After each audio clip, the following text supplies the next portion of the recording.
Kwanza kabisa tuanze kwa kuwakaribisheni Songea kama ambavyo mlikaribishwa jana, na leo sisi tunawakaribisheni tena hapa. Kwa kuanzia tu mwalimu, kinachowafanya mkae kwenye nafasi ya pili kwenye msimamo wa ligi sasa hivi ni tofauti ya mabao ya kufunga na kufungwa. Anayewazidi aliyekileleni anawazidi tu tofauti ya mabao ya kufunga na kufungwa, kwa maana ya goal difference. Hii ni ishara kwamba ligi imeanza kwa ugumu na idadi ya mabao imekuwa ni kitu muhimu, lakini pia kimekuwa kigumu. Unauendea mchezo wa tatu sasa wa ligi na plani labda ni kukaa kileleni. Swala la ugumu katika upatikanaji wa mabao mengi mmelifanyiaje kazi, na labda share na wanahabari maandalizi kwa ujumla kuelekea mchezo huu wa kesho wa ligi kuu ya NBC? Asante Karim. Premièrement, je voudrais adresser mes sincères condoléances à la famille de notre joueur Paul Boxer. Juste en venant ici à la conférence de presse, nous avons appris le décès de son papa. Kitu cha kwanza tunatoa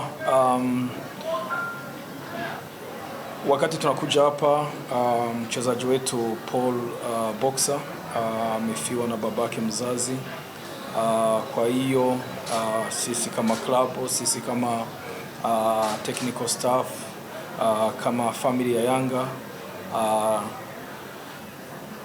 moyo yetu, prayers za kwetu zote ziko na familia yake kwa hii wakati mgumu sana wenye wanapitia, na hiyo ndio tulikuwa tunataka tuanzie. Kitu cha kwanza hatuangalii standing ya ligi wakati tumeshacheza mechi mbili tu. Pangari mechi mingi sana za kama 28 zinabaki. Sasa kwa hiyo kwa leo utofauti wa magoli haumaanishi sana, na najua kama 95% ya chance wenye leo wako penye wako sio njoo wenye watakuwa pale wakati mechi 30 zitakamilika. Kwa hiyo sisi tunataka tucheze kila mchezo, tutafute kuufunga kwanza. Tutafute kuufunga bila kujali magoli yenye yanaingia, na tutafute kuufunga popote penye tunachezea.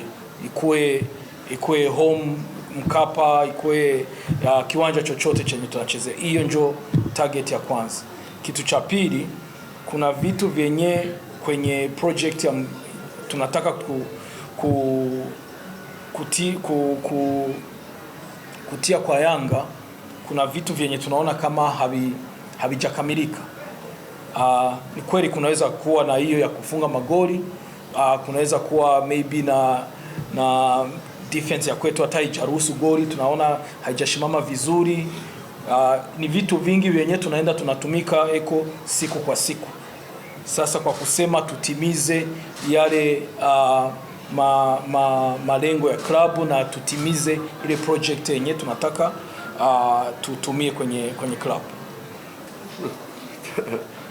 Tactique. Ninja. Faridi. Héritier. Il n'a pas parlé de cela. Pourquoi il parle de Bakary Faisal? Where is Ninja in your analysis? Non, demande-lui. Pourquoi il n'a pas parlé des ninjas et tout ça? We have 28 players. J'ai 28 joueurs. Tuna wachezaji 28. 28 players.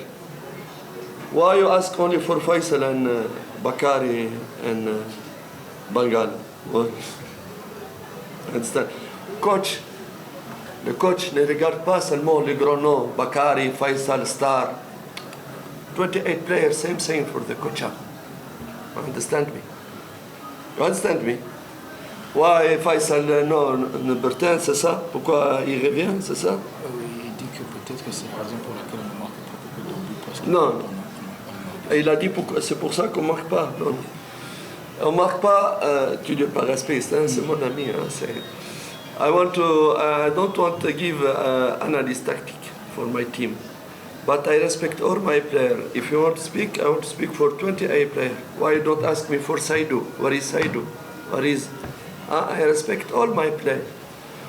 But, لكني, I know this in Sawaïd. Je vais lui répondre sur le problème de nos efficacité offensive. Mais je voulais juste dire, j'ai un petit...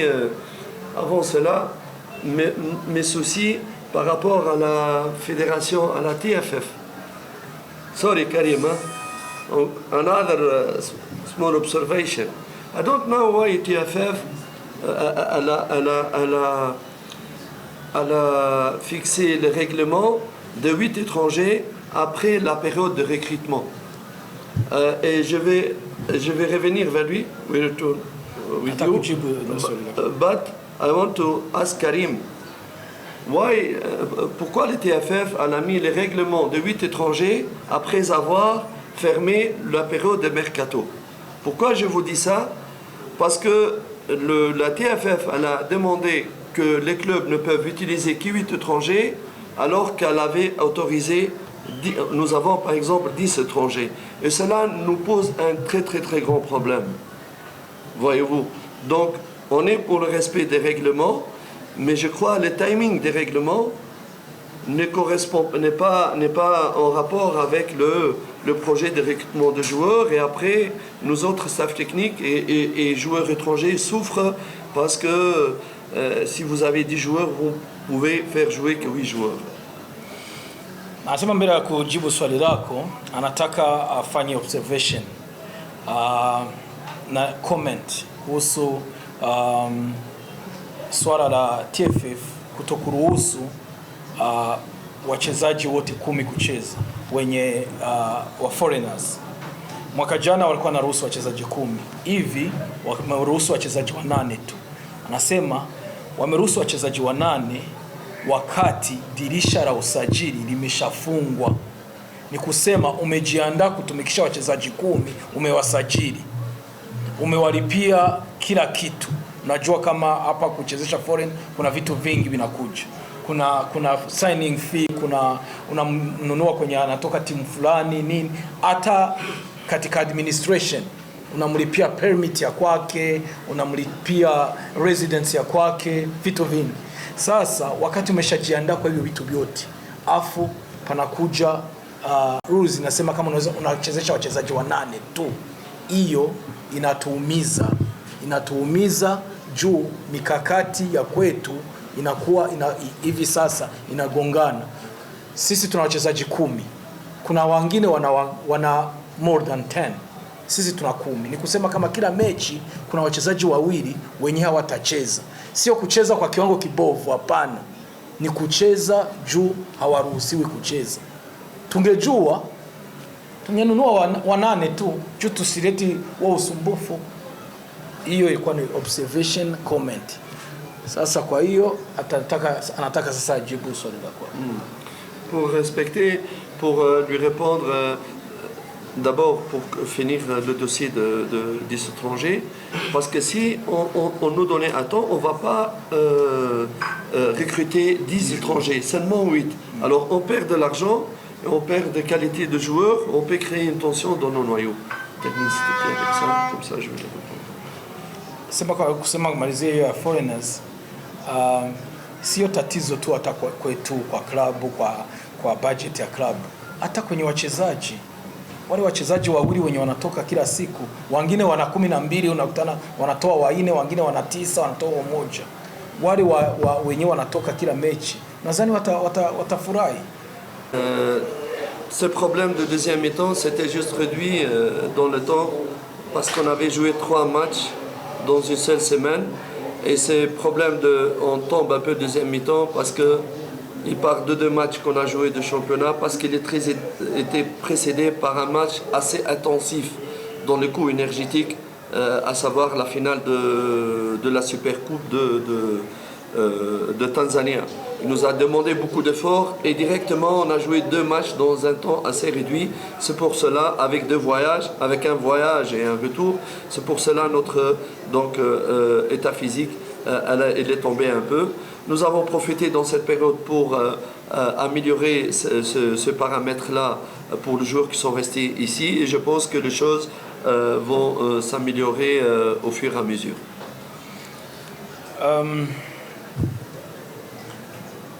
Hiyo tatizo imeonekana katika mechi mbili zenye tumecheza za ligi kule Bukoba na mechi ya Geita Gold, lakini tusisahau kama zilikuwa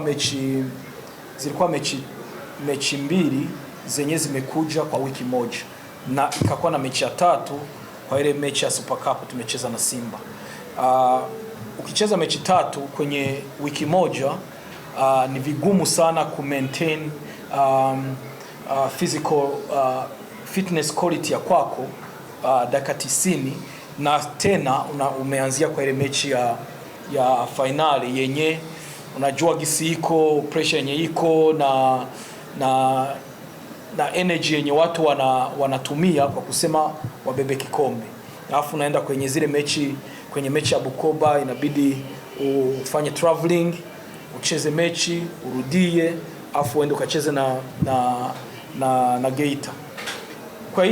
Kwa hizi siku zenye tumepata wakati wa international break, wachezaji wenye wamebaki na sisi tumetumia muda mwingi kuboresha our physical activities na kuboresha utimamu wa mwili wa kwetu, na tunajua kama hicho ni kitu chenye kilikuwa cha circumstances, kilikuwa kwenye ile wiki, na tunaamini kama hivi tuko bora zaidi kuhimili mechi katika dakika 90. Asante Mwalimu Kaze. Thank you Mr. Nabi. Asante. Tunawatakia kila laheri katika maandalizi ya mwisho kuelekea mchezo wa kesho. Asante sana. Asante.